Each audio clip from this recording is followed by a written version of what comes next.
إلا وسعها أولئك أصحاب الجنة هم فيها خالدون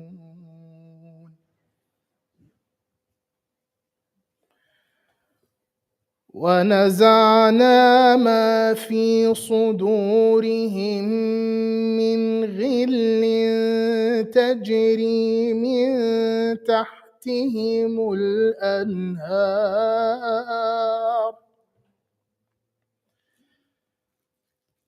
تجري من تحتهم الأنهار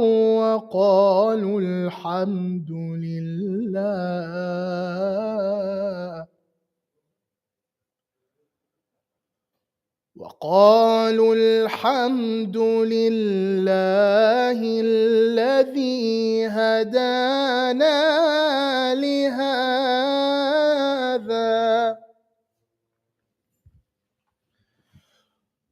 وقالوا الحمد لله الذي هدانا لهذا وما كنا لنهتدي لولا أن هدانا الله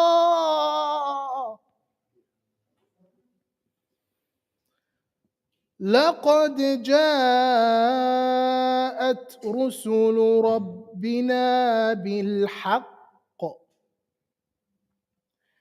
ونودوا أن تلكم الجنة أورثتموها بما كنتم تعملون ونادى أصحاب الجنة أصحاب النار أن قد وجدنا ما وعدنا ربنا حقا أن قد وجدنا ما وعدنا ربنا حقا فهل وجدتم ما وعد ربكم حقا قالوا نعم فأذن مؤذن بينهم اللعنة الله على الظالمين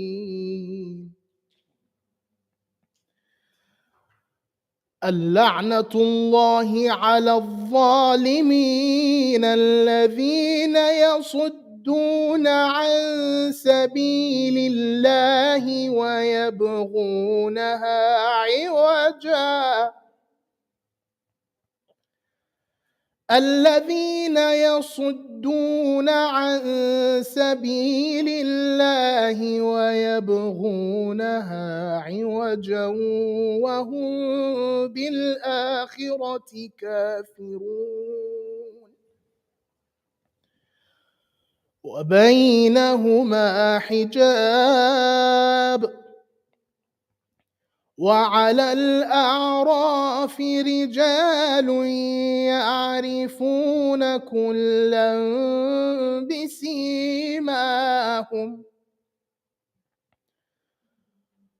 ونادوا أصحاب الجنة أن سلام عليكم ونادوا أصحاب الجنة أن سلام عليكم لم يدخلوها وهم يطمعون وإذا صرفت أبصارهم تلقاء أصحاب النار قالوا ربنا لا تجعلنا مع القوم الظالمين ونادى أصحاب الأعراف رجالا يعرفونهم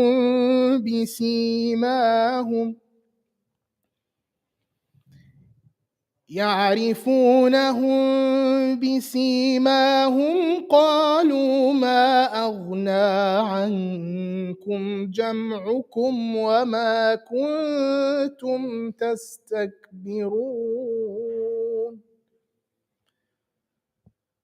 أهؤلاء الذين أقسمتم لا ينالهم الله برحمة ادخلوا الجنة لا خوف عليكم ولا أنتم تحزنون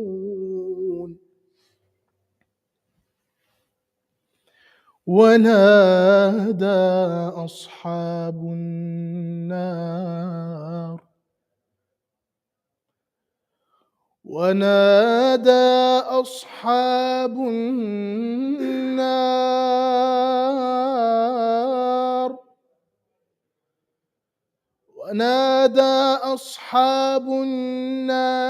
أصحاب الجنة أن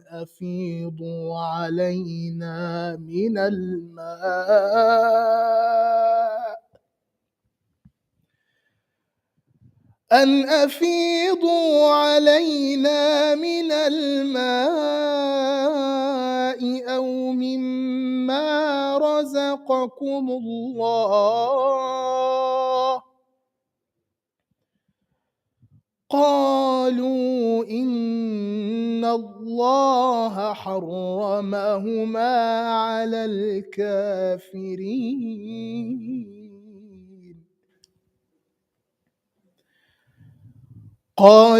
إن الله حرمهما على الكافرين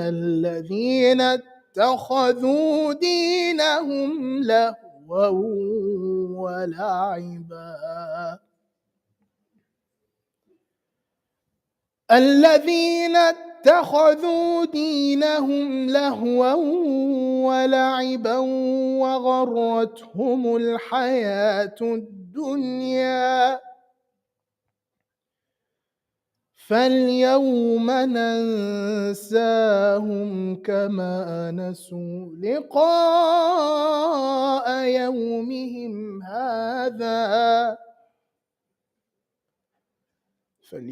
ننساهم كما نسوا لقاء يومهم هذا وما كانوا بآياتنا يجحدون بسم الله الرحمن الرحيم والشمس وضحاها والقمر إذا تلاها والنهار إذا جلاها والليل إذا يغشاها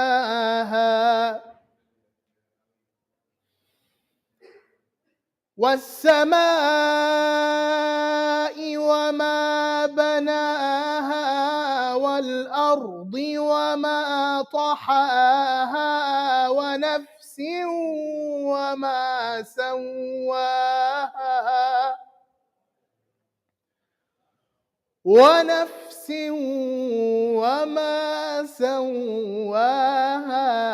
فألهمها فجورها وتقواها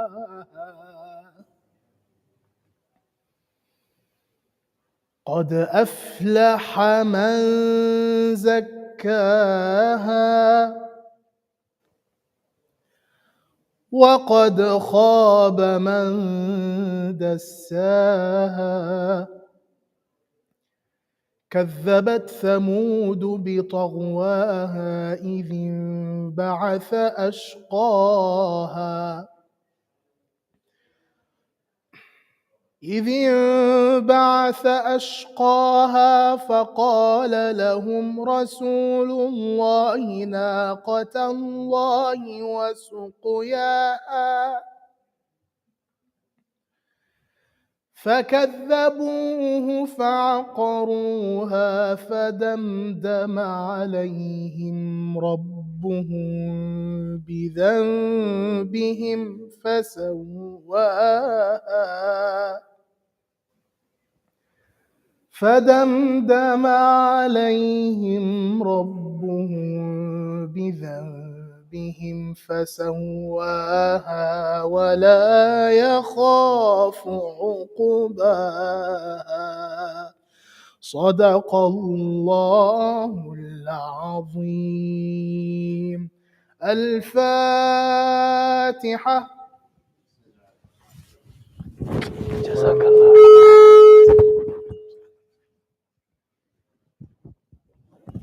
صلوا على محمد وآل محمد. صل على محمد وآل محمد.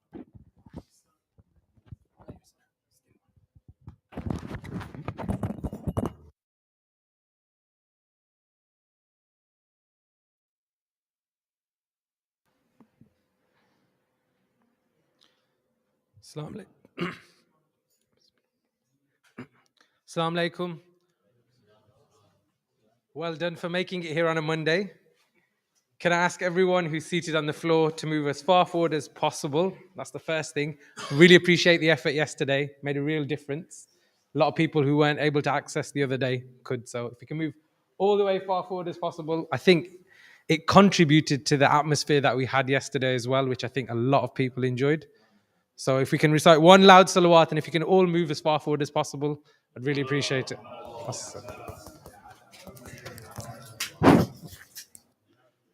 So today we had a lovely recitation of the Quran again by another brother Muhammad. So thank you so much for sharing your gift.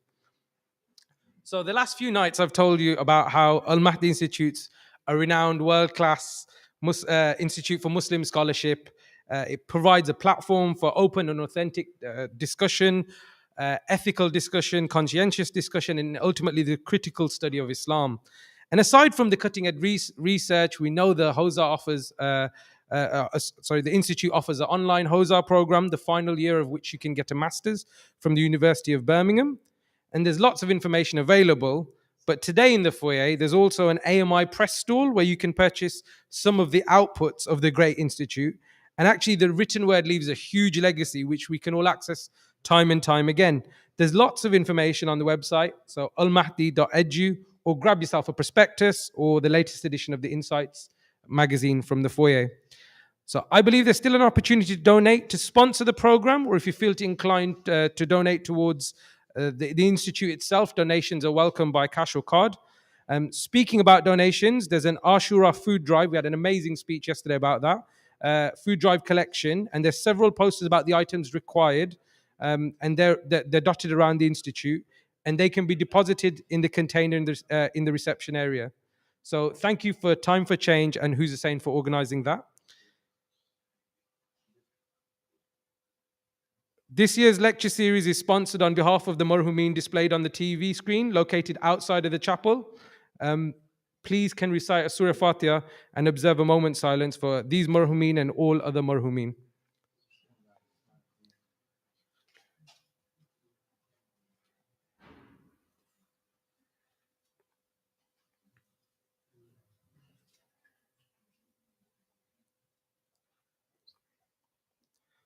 So some housekeeping. In case of any emergency, the fire exits are located at the back of the chapel, the main entrance outside of the chapel, and the double doors by the dining room. We do have extra capacity for overflow and for anyone who needs it. And it provides a little bit of extra space for our younger attendees if they require. And speaking about those young attendees, we also have a parallel program run for children in reception to year 6 in the dining hall. Thank you to the volunteers for organizing that. And continuing with the programming, tomorrow night's lecture will start Tomorrow night's program will start at 8 p.m. with Quran, followed by lecture, matam, ziyarat, salah, and refreshments.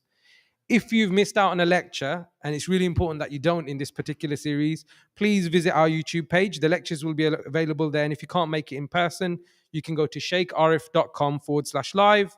And there's also a downloadable PDF of the Arabic verses mentioned in the lecture, which is pretty handy considering Shaykh, I think, is the only lecturer who's ever made me read so much Quran during a lecture. So it's really useful if you have that PDF as well, because actually you can just copy and paste the numbers across. To stay up to date with all things AMI, follow and subscribe on social media and ask at reception about joining the WhatsApp group. It's not an actual group, but it's a mailing list. It's really handy. It tells you everything about all of the programs.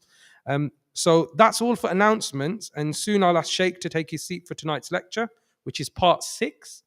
We've been encouraged to bring and utilize our devices to follow the verses he will speak about. So in the following order, now I have a challenge for you all. Can you recite a salawat, move forward, recite another salawat, get your devices ready, and then recite one more salawat for Shaykh? Allahumma salli ala Muhammad wa ali Muhammad. Allahumma salli ala Muhammad wa ali Muhammad. And one final salawat. Allahumma salli ala Muhammad wa ali. رحم الله من قرأ الفاتحة.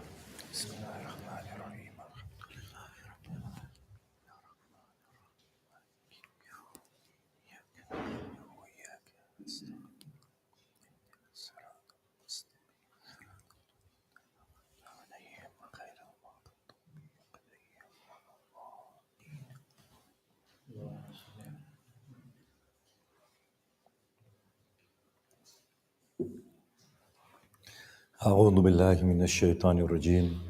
بسم الله الرحمن الرحيم.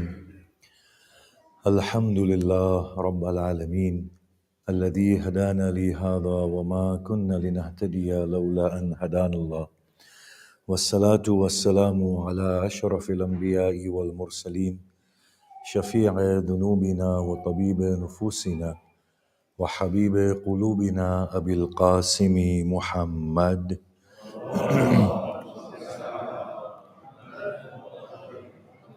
وآله الطيبين الطاهرين المعصومين وأصحابه المنتجبين ومن تبعهم بإحسان إلى قيام يوم الدين.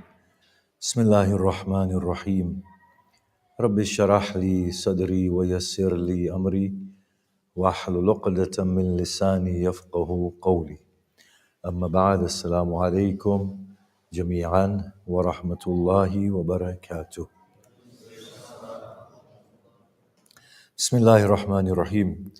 Pushing ahead with the topic, the one that we began yesterday, we stated that the onus of life is upon us, the individual human beings who find ourselves on this earth with our given circumstances, because otherwise it would create huge problems. If we were to say that God has created us and just arbitrarily placed us here, then we would have a legitimate argument against God. We would say, well, what sort of a God are you with your foreknowledge that none can defy? You bring us into this world and then expect us to be obedient to you, and then you reward us and punish us. But what difference does it make? You already knew we were going to go to hell before we came here. You knew we were going to go to paradise before you created us. That doesn't make you a good God at all. And then we wonder, how can such a God create something as beautiful as a mother? How can such a God create something as phenomenally merciful as the Prophet? So we have this real tension that a mother is nothing but a product of her creator. The blessed Prophet is nothing but a product of the nature of his creator. Fitratullah allati fatara an-nas alayha. The nature of God upon which he has natured human beings. So on the one hand, this is what our inner nature is, one of forgiveness. As humanity is evolving, we are becoming more and more merciful. We are becoming more and more God-like. So on the one hand, we are displaying your nature inbuilt within us, breathed in our chest by your spirit. Of course, I use these words loosely. We've explained it in the last few days, what spirit is and the breath of God and whatever.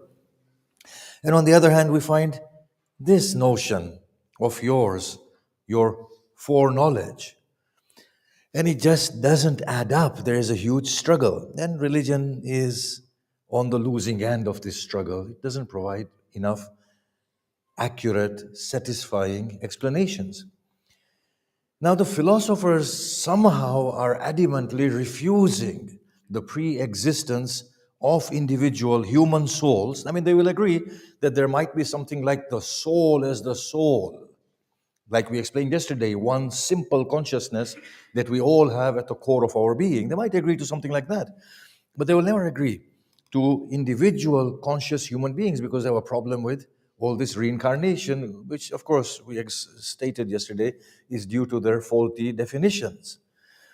So we asked the philosophers as we advance into this discussion today, well, why did God create this then? He said, had God not created this realm of existence, a lot of beauty in the display of God would have remained concealed, would not have seen the light of day and existence. We will say, so in order for God to create His beauty, He had to cause us toil in the way He is causing us? That surely doesn't make sense. So then they respond, but evil is not really evil, it's privation of good. Darkness is the absence of light. There is no such thing as darkness, although they don't give the example of the darkness, but what they say is sickness is the absence of health. I'll say, fine, it's the absence of health. So what does that mean? It means God doesn't create it, but I'm feeling sick right now. My audience are suffering listening to me. This suffering is the absence of a good lecture. You don't have to laugh at things like that, you know. Salawat.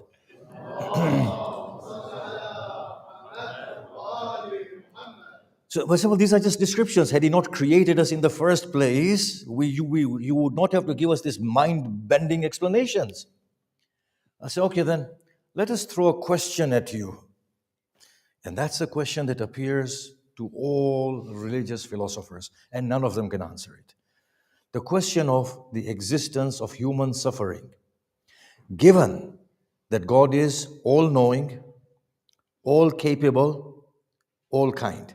If He is all-knowing, all-capable of, and all-kind, and the existence of suffering together don't go hand in hand. Because if He is all-knowing, He should know suffering will happen before it happens.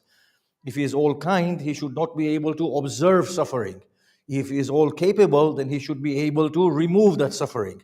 So if you want to accept the existence of God, then you will have to say that God is either not all-knowing, or that He knows everything, but He is not all-capable, or that He is all-knowing and all-capable, but He just can't be bothered. He's just not kind enough. Now, any one of these three, if you compromise it, you lose God, because that's not the sort of God we are ready to believe in. The theistic God is perfectly kind, all-knowing and all-capable, and the Quran bears witness to this, that His mercy envelopes all things. So now we say, do you still not agree? We will give you the verses as we did yesterday. So the philosophers come back here and the theologians come back here as well. We can interpret all these verses differently. And that's the problem with the verses. Everyone can interpret the verse as and how they want to fit in with their framework of thought. So here is where we need to bring out arguments that are not refutable. And these are rational arguments. Arguments that are rooted within the Quran, but are rational argument. When you bring a rational argument, you can't refute it. These are the arguments the Quran brought to its initial audience, and they were irrefutable. For example, the argument given to the Christians of Najran. They said Isa, one of the argument appears to be, took birth without the agency of a human father. The Quran within a verse says, his example to me is like that of Adam. You believe in Adam? You believe Adam was created without a mother and father? So if Adam can be created without mother and father, and you accept that, then why can't Isa be created without a father? It's easier to create Isa. Can you see that? It's a very simple, rational argument, and it rests the case. So rational arguments cannot be defeated very, very easily. So now let's take rational arguments here and see what the problem is. Go to Surah Sajda, which is 32, verse 13. So this is the argument from the foreknowledge of God, that God knows whatever is going to happen. So let's give these arguments now through a few verses. وَلَوْ شِئْنَا لَأَتَيْنَا كُلَّ نَفْسٍ وَلَوْ شِئْنَا أَتَيْنَا كُلَّ نَفْسٍ هُدَاهَا. Had we wanted, we would have given every soul its guidance. وَلَكِنْ, however, حَقَّ الْقَوْلُ مِنِّي, my word will stand true. لَأَمْلَأَنَّ جَهَنَّمَ مِنَ الْجِنَّةِ وَالنَّاسِ أَجْمَعِينَ. I will fill the hell with man and jinn altogether. So, this is the Quran saying, on behalf of God, had we wanted, we could have given every soul its guidance. However, my judgment will stand true, that I will fill the hell with man and jinn altogether. So he knows, the Creator, he knows that he has taken a decision of filling the hell with man and jinn. Now the only way to get man and jinn inside that hell is to bar them from guidance. If you bar them from guidance, then they will do wrong and they will become worthy of hell. Now there are so many verses of this nature. I'm only going to be very selective. Which God talks like this? If that is the assumption, that I know I'm going to withhold guidance from them in order to send them to hell because that's a decision I've taken. So he knows before creating that if I don't guide them, they will go to hell.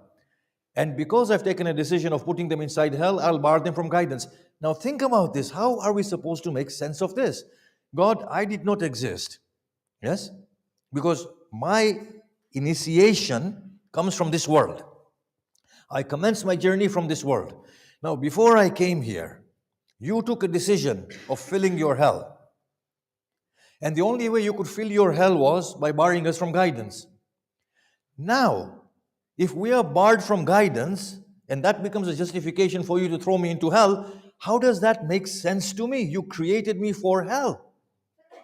Now, how can you be a benevolent God? Benevolent God, how can you be a kind God? Is that coming through? Yeah? All right. When it went through my head the first time around, I didn't sleep. Surah Arif, Surah 7, verse 179.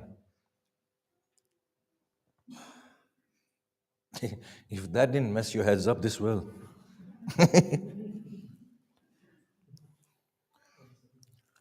My job is only to make you accept that we existed before coming here. That's all. And we've created the mess, not God, yeah? So if the onus of our creation and existence here is upon God, then this God is not a very good God, accordingly. You have to admit. If you want to absolve God of blame, take the onus of life upon yourself, because this can't be explained. Araf 179. وَلَقَدْ ذَرَأْنَا لِجَهَنَّمْ كَثِيرًا مِنَ الْجِنِّ وَالْإِنسِ. We have made for hell many jinn and man. We have made for hell many jinn and man.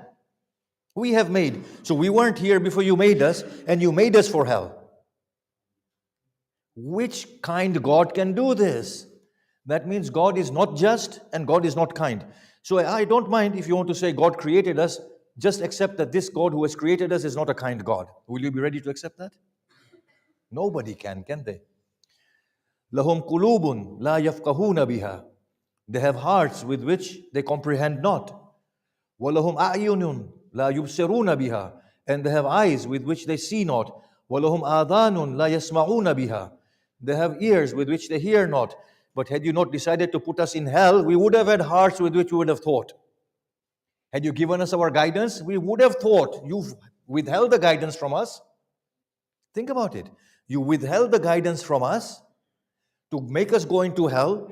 Then you say that we have created for hell many man and jinn who have hearts with which they think not. Well, if you gave us our guidance, we would think with it, wouldn't we? You bar the guidance, then you say we have hearts with which we think not. Well, what do you expect? So if you want to accept that God has created us and initiated us from this world, then one implication that comes here is that God is not kind, is very unkind. Yeah? That falters with the nature of God. And that is not the sort of God that we advocate within our theology.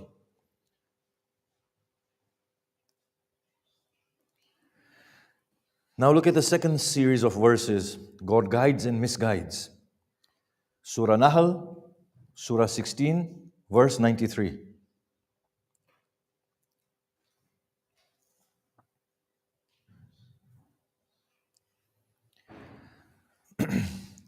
وَلَوْ شَاءَ اللَّهُ لَجَعَلَكُمْ أُمَّةً وَاحِدًا. Had Allah wanted, He would have made you into one people. وَلَكِنْ يُضِلُّ مَنْ يَشَاءُ وَيَهْدِي مَنْ يَشَاءُ. Rather, He misguides who He wants and He guides who He wants. Yeah? He misguides who He wants and He guides who He wants. وَلَتُسْأَلُنَّ عَمَّا كُنْتُمْ تَعْمَلُونَ. And you will be asked about what you used to do. Well, if you have barred me from guidance, and then you can misguide me at will, why are you asking me about what I'm doing? Obviously, I'm going to do bad things. Surah Baqarah. Inna Allah la, Surah 2, verse 26. Inna Allah la yastahi an yadriba mathalan ma ba'udatan fama fawqaha. God does not feel a sense of embarrassment in giving the example of a small creature or something smaller than it, gnat or a mosquito. فَأَمَّا الَّذِينَ آمَنُوا فَيَعْلَمُونَ أَنَّهُ الْحَقُّ مِنْ رَبِّهِمْ. As for those who bring faith, they know it's the truth from the Lord. وَأَمَّا الَّذِينَ كَفَرُوا فَيَقُولُونَ مَاذَا أَرَادَ اللَّهُ بِهَذَا مَثَلًا. What does Allah mean by such an example? Then the verse comes, يُضِلُّ بِهِ كَثِيرًا وَيَهْدِي بِهِ كَثِيرًا. He misguides by it many and He guides by it many. وَمَا يُضِلُّ بِهِ إِلَّا الْفَاسِقِينَ. And He does not misguide by it save the fasiqeen, the corrupt at heart. But they become corrupt at heart because you barred them from guidance in the first place. Can you see that? You did not give them their guidance. They became corrupt at heart, and now you're using your Quran to misguide them. So you're not a very kind God. There's a very big problem here. Is it coming through? If these arguments in itself were not enough, then we go to another rational argument. Gratitude to God and to parents for their favors and the bounties of God. Now I've expressed this argument on many occasions in past years, but I'll express it again. Ushkur li wa liwalidayk. Be thankful to me and to your parents. I'm going to ask my parents a question. Yeah. You see, when I was conceived, I had no other place to be conceived at. My dear mother, you had to keep me inside your womb. At that point, technology wasn't so ripe that you can put anybody in an artificial womb. You have to carry me in your womb, right? So now, mother, you're saying that that's your favor on me, yeah? And then the pangs of birth, that's your favor on me that you didn't strangle my neck as soon as I was born, yes? Then you sustained me through your own body. That's your favor because I couldn't receive my sustenance anywhere else. Then you raised me in your lap. Father, you sacrificed everything. You stayed awake at nights and everything you did for me. But I'm going to ask you a question. What do you feel about that? They will say, well, you should be grateful to us that we've done all of that for you. I said, can I ask you a question with all due respect? They said, yes. I said, did I ask you to bring me into this world? Did I ask you? You wanted a child in order to satisfy your emotional need to procreate and to progenerate and to find the apple of your eye in your offspring. You brought me here. Yeah? Now, God has not created a system in which super babies just drop from the sky. They come inside the womb. Well, if you wanted me here, obviously you're going to accommodate me in your womb. And then after I take birth, I can't go and earn and look after myself. Of course, you have to look after me. Who else is going to look after me if not you? You brought me into this world. Obviously, the onus is on you to look after me, isn't it? Why should I thank you for it? There is no thanks I owe to you because it's not a bestowal. You never asked me. Now I've got a counter argument against you. And they say, what? I'm going to take you to court for bringing me into this hellhole of a world. Look at how I'm suffering here. Why did you bring me here? For your selfish reasons. We can twist that argument. Can you see that? So when God says, thank me for whatever I've given to you, and I'm going to recite some of these verses. Thank me for whatever I've done for you. We will say, God, with all due respect, did you ask me if I wanted to come into this world? See, you're claiming that you gave me water to drink, air to breathe, sunlight, moon, the stars, the earth. It was very simple. You didn't have to create me. You wouldn't have had to create any of these things. You've gone to so much trouble. But who asked you to do it? I didn't ask you. How can it be a favor?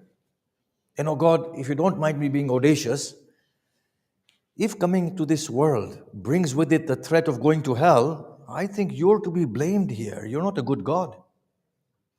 You know, we can't worship a God like you. First, you created me because you wanted to fulfill your knowledge or whatever. Then you gave me lungs. The lungs had to breathe, so you had to create air. And you're obliging me with your air. I have to eat and drink, so you had to produce vegetation. So you had to send rains and create the whole ecology and the sun and everything. You have needlessly put yourself to trouble in order for you to just create what you wanted to create. And now you're obliging me to thank you. And on the day of Qiyamah, you will tell me, oh, you didn't thank me enough for all the bounties I provided for you, go to hell. I say, what sort of a God are you? Are you getting this argument? So the Quran constantly expects us to thank God. But we ask God, how is it a favor if we did not exist and you just started our lives from this world? What these arguments are telling us is that no, for it to be a favor, it has to be assumed that we existed prior to coming here. That is the only way this can be a favor. In the same way, our parents became naively agencies for us to arrive into this world. We wanted to come, and that is why our parents, in one way or another, were beguiled and fooled into bringing us here. The poor, naive people think God has given us a beautiful present. What they don't know is that this monster wanted to come here. This parasite wanted to arrive here. He wanted you to sacrifice and live full life and not be thankful to you. That's the only way to make sense of it. Now look at this verse. Surah Mulk 67:23.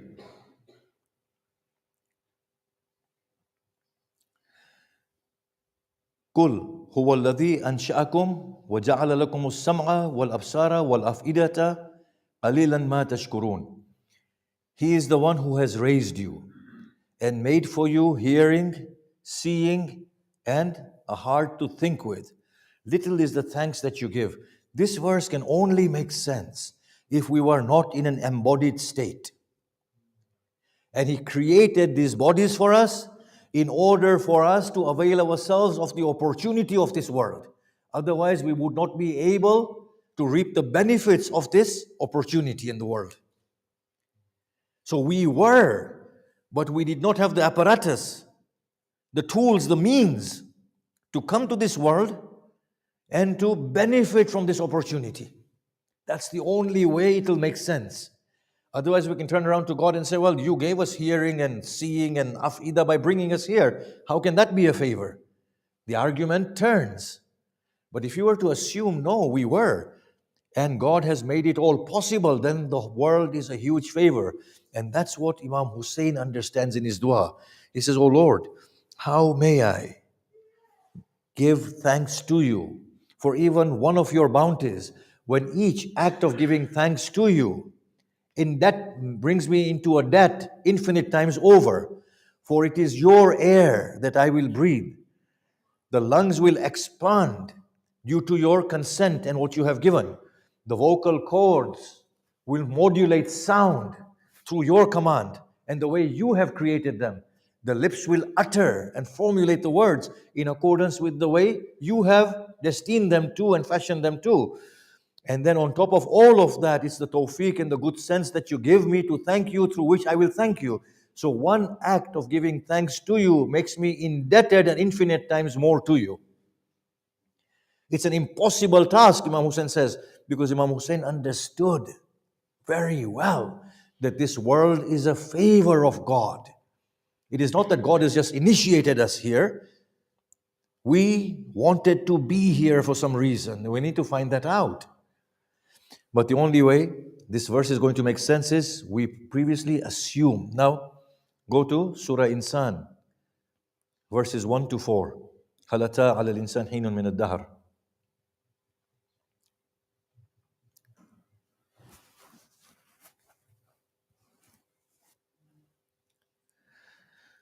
So the verse, هل أتى على الإنسان حين من الدهر لم يكن شيئا مذكورا. Has there come a phase upon insan, a time frame, in which he wasn't worthy of mention? We created insan from a drop, mixed, and then we made him hearing and seeing. And we guided him the path. Either he is shakir or kafur. Either he is grateful or he is ungrateful. Now, if you look at these verses, it clearly says that there was insan. And that insan was unworthy. We made all of this for him that he can make the most of this life. He is either grateful or ungrateful. Of course, gratefulness doesn't mean saying thank you, thank you, thank you. It means making the most of this life. I'll just clarify this. When you give somebody scholarship and put them inside the university, if after that they just go onto their smart device and start thanking you 1,000 times a day, you'll get fed up, won't you? You'll say, look, gratefulness means study. Get something in your head and pass your exam. Being grateful doesn't mean texting me every second, thank you, thank you, thank you, thank you, thank you, right? Are you getting it? Our understanding of being grateful to God is just saying shukr, which is good. Keep on saying shukr, shukr, shukr, but become worthy. That's the real show of gratitude. Then if we look at the third set of verses, the arbitrariness in the choice of God. If we don't presume that we existed prior to this world, then the choice of God becomes arbitrary and God becomes very unjust and unkind. Surah Qasas, Surah 28, verse 68.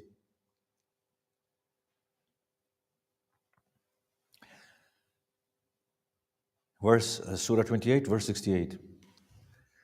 وَرَبُّكَ يَخْلُقُ مَا يَشَاءُ وَيَخْتَارُ مَا كَانَ لَهُمُ الْخِيَرَةُ. Your Lord creates whatever He wants and He chooses. They have no discretion in the matter. So He makes somebody white, another one brown, another one black, another one male, another one female, another one sick, another one healthy. If it is purely the choice of God and we begin in this world, then we will say to God, you made me take birth, yes, in the household of a criminal. Of course I was going to turn out to be a criminal, right? That's what happens. Now Abu Lahab would have a decisive argument against God. He would say, God, had you made me your Muhammad and cut my heart and washed it, I too would have been angelic. But you did that for him and not for me. It was your choice. Had Ruhul Amin breathed in my soul, I too would have been like Isa. You make me take birth in the ambit of pagan Islam and make me the head of the Kaaba, and then you burn me for it. It was your choice. How am I to be blamed? You started my existence in a disadvantaged state. Surah Shu'ara, Surah 42, verse 49.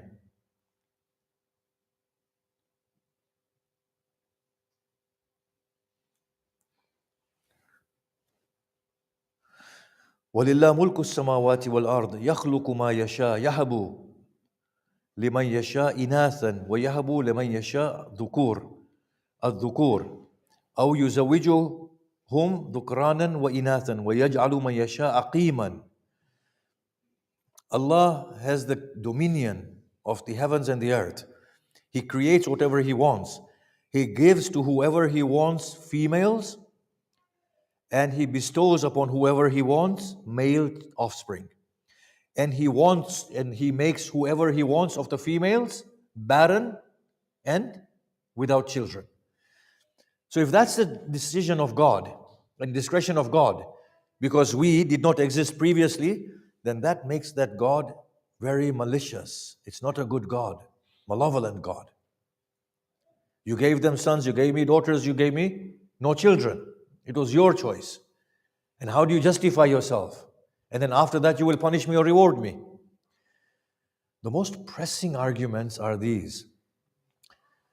The verses about recording the deeds. Surah Infitar, Surah 82, verses 10 and 12.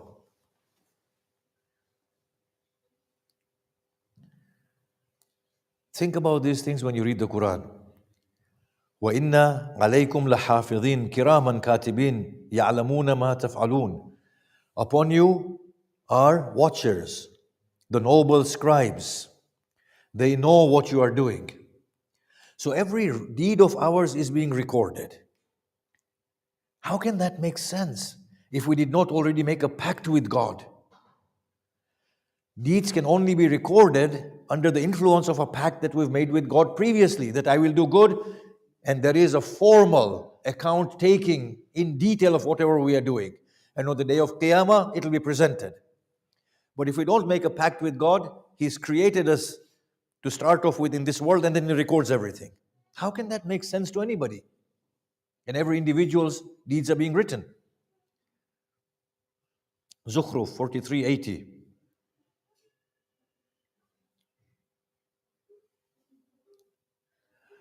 أم يحسبون أنا لا نسمع سرهم ونجواهم بلى ورسلنا لديهم يكتبون. Or do they assume that we do not hear their secret conversations and their secrets? Nay.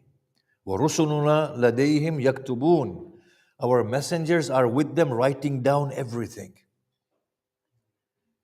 Why would God subject us to this without a pact being made with God? Some pact. Takwir 81:10. وَإِذَا الصُّحُفُ نُشِرَتْ. And when the scrolls are laid open, scrolls of deeds, when they are laid open, why are they being recorded in the first place? Surah Kahf, Surah 18, verse 49. I'm just going to speed it up a little, yeah? But look at this verse, the severity of its tone. وَوُضِعَ الْكِتَابِ. The book will be brought. فَتَرَى الْمُجْرِمِينَ مُشْفِقِينَ. The guilty ones frightfully will look into the book. And then they will exclaim, مُشْفِقِينَ مِمَّا فِيهِ.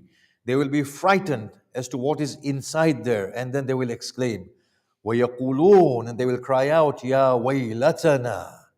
Oh, sorrow. مَا لِهَذَا الْكِتَابِ. What is with this book? لَا يُغَادِرُ صَغِيرَةً وَلَا كَبِيرَةً. It does not omit anything small or anything large, إِلَّا أَحْسَاهَا. But that it contains it. وَوَجَدُوا مَا عَمِلُوا حَاضِرًا. And they will find whatever they did present written in their book, in that book. Imagine such meticulous recording of deeds to the extent that the criminals will scream out and say, what be with this book? And then you have verses of scales. that the scales will be placed and the deeds will be weighed up. I didn't know about any of these things. Let's say, if somebody says, well, no, these verses only apply to people who are Muslims because they know about it, then I would say, oh Allah, why didn't you make me a kafir? It would have been better to be a kafir than to be a Muslim and face this. We prayed to you, and because we are Muslims and we are supposed to read the Quran, we are going to go to hell. And that kafir, in his blissful ignorance, did everything and is going to paradise. Whichever way you turn the argument, you can't make sense of it. No matter where and how you turn it, it gets worse. Surah Yasin, 36-65. And there are quite a few of these verses as well in the Quran. Al-yawm nakhtimu ala afwahihim. Today we will seal their faces. And many people feel that Maulana's faces should be sealed as well after some time. وَتُكَلِّمُنَا أَيْدِيهِمْ. And their hands shall speak to us. وَتَشْهُدُ أَرْجُلُهُمْ بِمَا كَانُوا يَكْسِبُونَ. And their feet will bear witness with what they used to earn. Now the context in the Quran is that they will lie. On the day of Qiyamah, God, I didn't do this. I didn't do this. That's it. Put a stamp on his face. Make his hands and feet talk. Make his skin talk. The man will turn to his skin and say, oh skin, why do you testify against me? The skin will say, the one who brings speech to every being has brought speech to me. I cannot resist but to give account. Imagine such close scrutiny. Even the skin will be made to bear witness. But I think in front of God on the day of Qiyamah, we better admit and say, look, I was wrong. Then He will forgive. But don't try and lie to God. And maybe from today we should do that. Don't pretend with God. Say, look, you know me. Anbiya 21:47.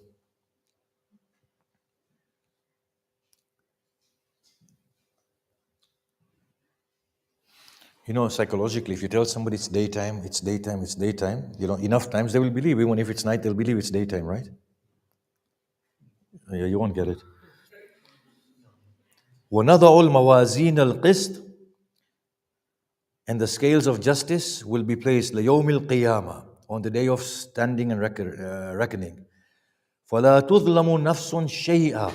And no soul will be oppressed, even to the slightest. Tell me something.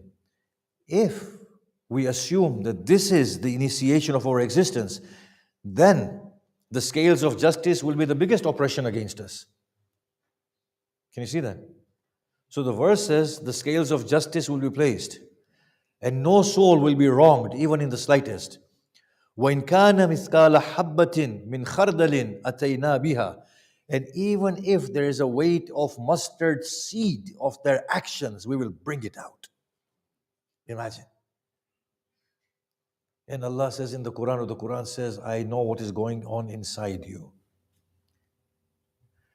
Refrain from sin, what is apparent and what is hidden, what is within and what is outside. He will bring mustard seeds. Yeah? Even if it's that sort of a weight, it will be brought and put on the scale. Why would you get such examination of deeds if we have not made a pact with God prior to this world? Why? Can you see that? وَكَفَى بِنَا حَاسِبِينَ. And we are sufficient to hold you accountable. Accountable for what? I didn't make any pact with you. I just presume I've existed from here. So it assumes that we have existed previously. Now what about human suffering? Surah Sajda. None of these verses make sense in the way we are naively understanding them unless we introduce a pre-world existence. Surah 32, verse 22. I'm going to be talking about this verse in the days to come as well, yeah? ما أصاب من مصيبة في الأرض ولا في أنفسكم إلا في كتاب من قبل أن نبرأها. No tribulation befalls you upon the earth or within your souls, but that it is within a book prior to initiation of this earth and your lives. So if it is already predestined that we are going to suffer here, then what is the point of creating us? You see, so the nature of this world is totally different to what we have understood. And God has not just in one fine day created us and placed us here. Something else is going on. Now, can you imagine a God who creates a faulty human being? We are not good people, right? We are faulty. In the Nafs al-Ammaratun bisu, Surah Yusuf 12:53, the soul constantly commands to evil. Who has given me this soul? You see, the Mulana will say, you're bad, you're evil, you're nasty. You should contain your desires and your ego and your anger. But if a clever person was there, say, Mulana, who has given me this disposition in the first place? He could have made me angelic. Can you see that? That's an argument against the Maulana. You say, God has created me. I did not exist previously. He has given me this faulty nature. What did He expect me to do? He gave me a transgressive nature, and I'm going to transgress. And now you curse me for it. It's not possible, is it? Something doesn't make sense. In another place, God says, خُلِقَ الْإِنسَانُ ضَعِيفًا. Insan has been created in weakness. لَقَدْ خَلَقْنَا الْإِنسَانَ فِي كَبَدٍ. We have created man in difficulties. In other words, with anxiety, with a lot of worry. You've given us this nature. And then we, in accordance with this nature of anxiety and fear, we steal due to the fear of poverty. Due to the fear of death, we kill. Due to the lust that we have, we transgress. You have given us this nature, God. How else are we to behave? What I'm trying to say here is that the only way all of this can be made sense of is if we understand that the onus of this life and its dynamics and its nature is not on God, but it's on us. Yet coming into this world is a favor of God upon us as a second chance for us. Now you might say, well, what has happened that we need a second chance? If you read the Quran, Quran is extremely emphatic. It's talking about adversity towards God. Shaitan did not bow before Adam. وَكَانَ مِنَ الْكَافِرِينَ. And he was amongst the kafirin. That's a plural there. If we do not want to twist its meaning, that he became a kafir. And if we take a direct meaning, that he was amongst the kafirin. So that shows that there's always a group of people who are very defiant to God, who are always upholding their own authority. So the task in this world, as the Prophet Muhammad said, "Qulu la ilaha illallah tuflihu." Say la ilaha illallah and you will find success. The Prophet has said the person who dies on la ilaha illallah has achieved success, has attained success. That's it, the minimum pass, la ilaha illallah. The other thing God says in the Quran is, فَاسْتَغْفِرْ لِذَنْبِكَ. Do istighfar for your sin. These are the two things the Quran says. So obviously we have done something somewhere. We want to explore that a bit more. We have done something somewhere. As a result, we have a second chance here. So it seems that we already existed in a way. I'm going to leave this for tomorrow. We existed somewhere. We didn't deserve another chance, but we've got this other chance, which is this world. We will explain tomorrow the verses that talk about this world and the nature of this world. And before we came here and what God has planned already for us. It'll put it into perspective. But it seems that in that world, we were all very equal.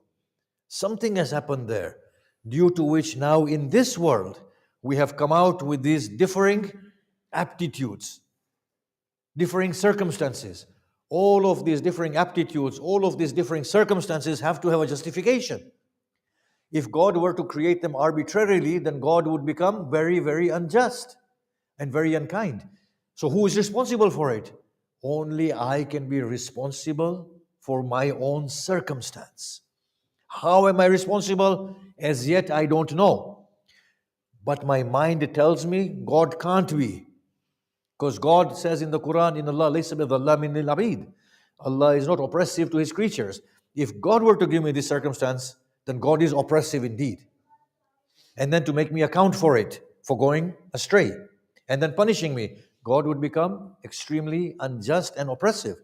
So, in order to absolve God from injustice, unkindness, lack of ability, lack of knowledge, the onus has to be taken on by me myself. And when I take on the onus of this life by myself, then this life suddenly becomes a favor from God. Then it makes sense that it's a favor of God. And then I'm accountable for whatever I'm doing here, and the deeds are being recorded because I did say, give me another chance. Give me another chance. This time I will prove that I can do better. Okay? That's your other chance. The records will be written. Everything will be written down. We will see how you do. This is your second chance. On the day of Qiyamah, there are verses that my dear assistant doesn't agree with me, but the verses will say, "Oh Lord, now we see, now we hear, send us back. We will do better this time." The response comes, "You're liars. You go back, you'll do the same thing." Why are they saying this? Because it's already happened once before. You already came here once. You messed it up, and now you want another chance. You'll do the same thing again if you go back. The Quran says that, doesn't it? Send us back. We see, we hear, we've understood. We'll do right this time. If you go back, you'll do the same thing. You are liars. The Prophet said, this world is a prison for the believer. Believer are those people whose hearts are good, who have not been bad, but who have done some mistakes. As a result, they are here. Now, I know somebody's mind will ignite and say, well, what did the prophets do? Commit sins as well. And if it's not there, I've put it there already. So we'll need to explore it at some point. So the only way this world can become a favor from God is when we don't deserve coming in this world. And it's a second chance for us to make amends for the wrongs that we have done. The prominent wrong that we have done, according to the Quran, might be shirk, defying God, defiance of God, yes? Or some sin, which we'll have to figure out what is this sin that we have committed. And that's how it will make sense that every deed of ours is being recorded. But otherwise, it will not make sense. Now, you can see that these blessed souls that we've had, the souls of the prophets and the imams, and the grand companions and the families of the imams, we will see that they've never complained to God. They have never said to God, why me? They have always adhered to that principle of the Quran, which we will discuss tomorrow, that whatever good comes to you is from me, whatever evil comes to you is from you yourself. That's the Quranic principle. Whatever good comes to you is from me, the Quran says, and whatever evil comes to you is from you yourself. They always adhered to this principle strictly. They never complained to God about their tribulations. If anything, a noble soul like Imam Hussein thanked Allah subhanahu wa ta'ala for whatever he was enduring. I repeat this on many occasions, so I'll do it today and I'll finish. The Blessed Prophet used to stand at night pleading to Allah. On an occasion, Lady Aisha goes to him and she said, you plead in this way, you don't sleep, your feet have swollen up. But the Quran said, لَقَدْ غَفَرَ اللَّهُ لَكَ مَا تَقَدَّمَ مِن ذَنبِكَ وَمَا تَأَخَّرَ. Now she's speaking with him in this tone. But Allah has said, oh dear Prophet, that God has forgiven the dhamb, your sin that has preceded, and your sin that will come. Why do you need to lament in this way and pray to God? You've been forgiven totally. At that point, the Blessed Prophet said, أَوَلَمْ أَكُنْ عَبْدًا شَكُورًا. Aisha, should I not be a grateful servant of God? The Prophet sees his tribulations, an opportunity of life, and whatever he went through as a huge favor from God. What penetrative insight did he have into the affair? There is something huge going on here. Imam Sadiq said, on the back of the prophetic hadith actually, the Prophet had said it and Imam Sadiq elaborated on it. He said, the biggest tribulation on the day of Qiyamah will not be the frightening event of Qiyamah. The biggest tribulation on the son of Adam will be the regret at the realization of the missed opportunity that was the life of this earth. I wasted my time. He said that will be the biggest torment upon the soul of the son of Adam, the realization that I've missed my opportunity. Yeah? So there is something grand going on. And now we come to those blessed souls who stand above the ranks of angels, because I do feel we were all angels at one point. These are subliminal messages I'm sending forward now. These supreme individuals.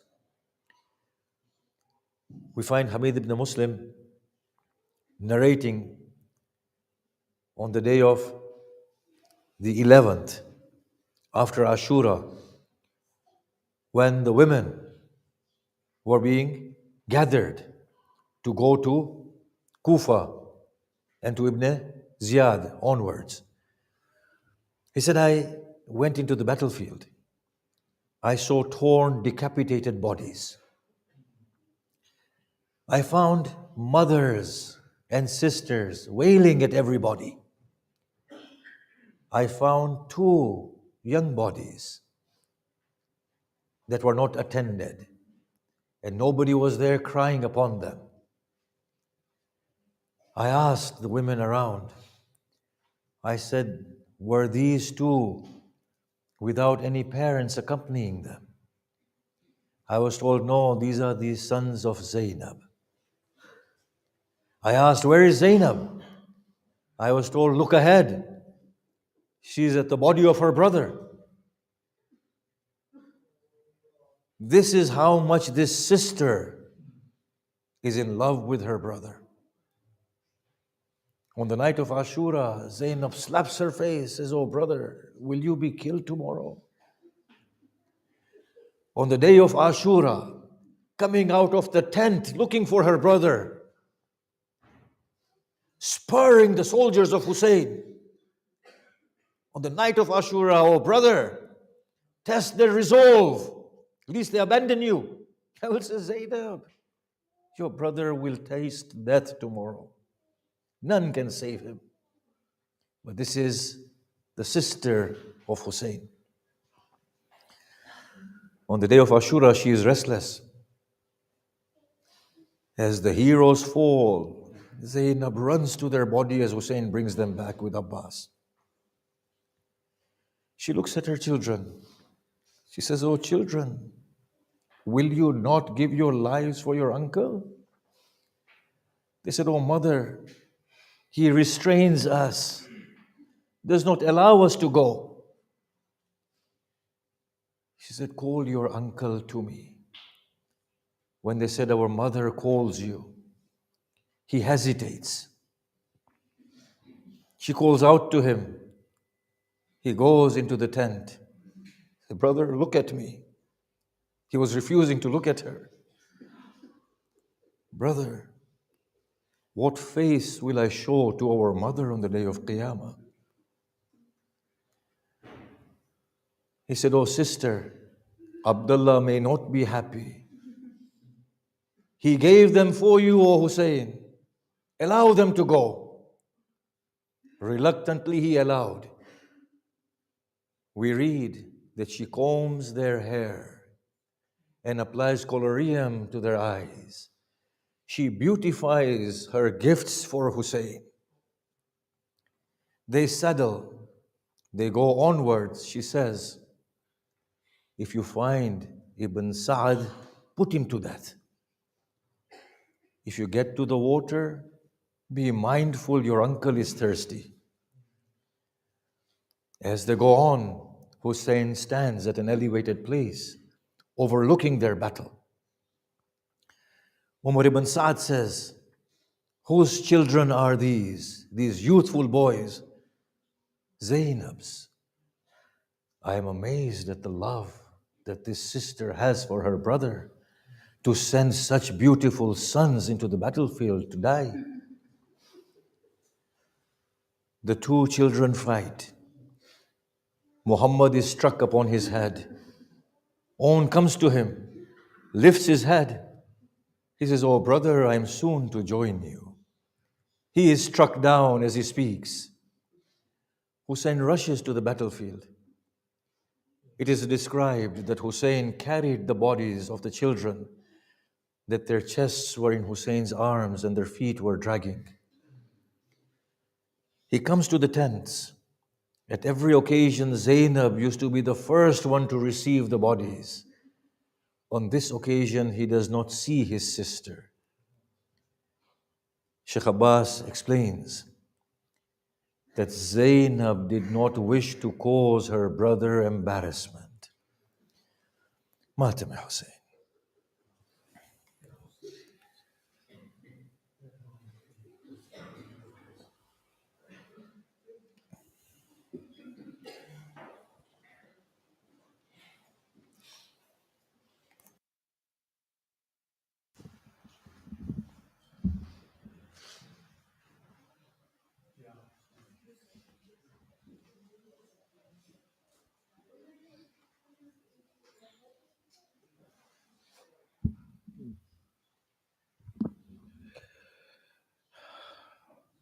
A brief introduction to tonight's Nauha, in which Bibi Zainab prepares and bids farewell to owner Muhammad, saying Alwida as they head towards the battlefield in aid of their uncle Hussein.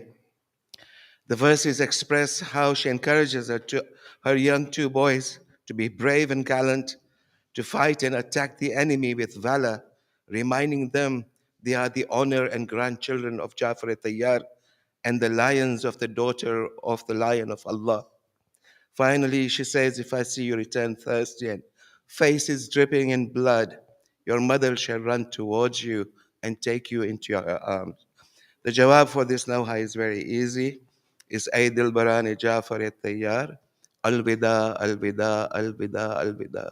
O beloved of Jafar al-Tayyar, Al-Wida, Al-Wida, Al-Wida. Ya Hussein, Ya Hussein, Ya Hussein.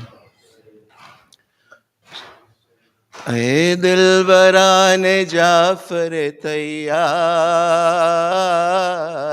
الوداع الوداع الوداع الوداع اے دل بران جعفر تیار الوداع الوداع الوداع اے دل بران جعفر تیار الوداع الوداع الوداع بنتے علی یہ بچوں سے کہتی تھی بار بار بنتے علی یہ بچوں سے کہتی تھی بار بار رن کو سدارو اونو محمد یہ ماں نثار اے دل بران جعفر تیار الوداع الوداع اے دل بران جعفر تیار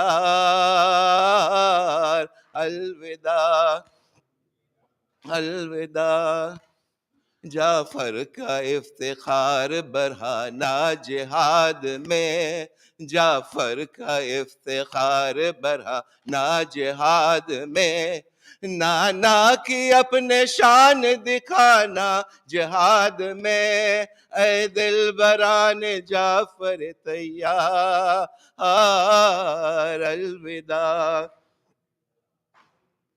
الوداع اے دل بران جعفر تیار الوداع شیر خدا کی بیٹی کے تم دونوں شیر ہو شیر خدا کی بیٹی کے تم دونوں شیر ہو میدان میں جاؤ فتح میں اب کچھ نہ دیر ہو اے دل بران جعفر تیار الوداع हाय दिल बरान जाफर तैयार,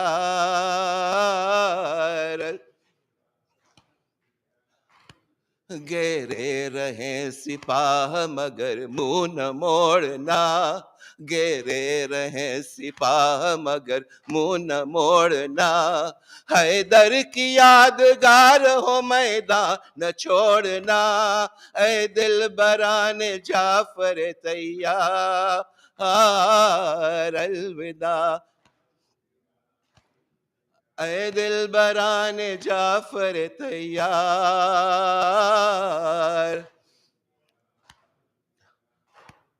शिमरो उमर के sir जो उतारो तो खुश हूँ मैं, शिमरो उमर के सर जो उतारो तो खुश हूँ मैं, दुश्मन को झूम झूम के मारो तो खुश हूँ मैं, ऐ दिल बरान जाफर तैयार,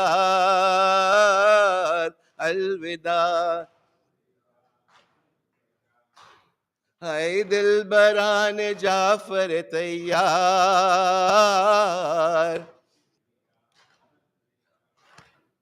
अब तो ये आरज़ू है कि तुम रन में काम आओ, अब तो ये आरज़ू है कि तुम रन में काम आओ, सहरे के बदले खूबर चेहरे मुझे दिखाओ, ऐ दिल बरान जाफर तैयार,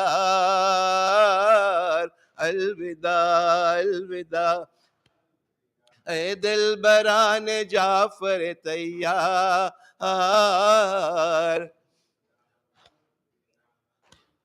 बच्चों ज़ईफ़ मामू को ज़हमत न दीजियो, बच्चों ज़ईफ़ मामू को ज़हमत न दीजियो, लाशें उठाए भाई तो जुम्बिश न कीजियो, ऐ दिल बरान जाफर तैयार,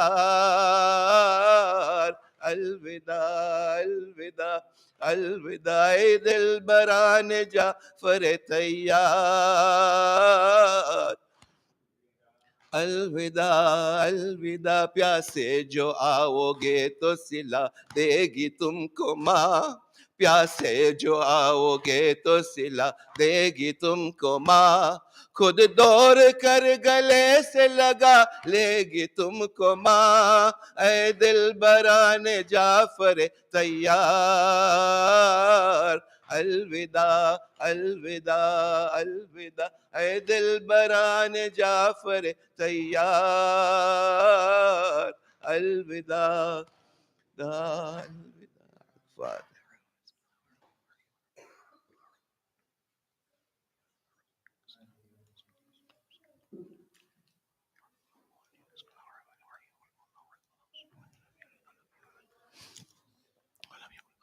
السلام عليك يا نبي الله، السلام عليك يا رسول الله، السلام عليك يا أمير المؤمنين، السلام عليك يا فاطمة الزهراء سيدتي نساء العالمين، السلام عليك يا خديجة الكبرى أم المؤمنين، السلام عليك يا أيها الحسن المجتبى، السلام عليك يا أبا عبد الله، وعلى الأرواح التي حلت بفنائك وأناقت برحلك عليك مني جميعا سلام الله أبدا ما بقيت وبقي الليل والنهار، ولا جعله الله آخر العهد مني لزيارتكم. السلام على الحسين وعلى علي بن الحسين وعلى أولاد الحسين وعلى أصحاب الحسين وعلى أخوات الحسين. السلام عليكم يا شهداء كربلاء وأسراء كربلاء جميعا ورحمة الله وبركاته. السلام عليك يا مولى ابن مولى، السلام عليك يا غريب الغرباء، السلطان أبا الحسن مولانا علي بن موسى الرضا، كن شفيعنا وشفيع والدينا في يوم الجزاء. سلام الله وعلى آبائك السبعة وأبنائك الأربعة وعلى أختك فاطمة المعصومة جميعا ورحمة الله وبركاته. السلام عليك يا حجة الله يا ابن الحسن، يا صاحب العصر والزمان، سيدي الأمان الأمان الأمان من فتنة الزمان. السلام عليك يا خليفة الرحمن، السلام عليك يا شريك القرآن، السلام عليك يا كعبة الإيمان، السلام عليك يا إمامي وإمام الإنس والجان. أجر الله تعالى فرجك وسهل الله مخرجك، وجعلنا من أوانك وأنصارك والمستشهدين بين يديك. السلام عليكم يا أهل بيت النبوة جميعا ورحمة الله وبركاته. الفاتحة مع الصلوات.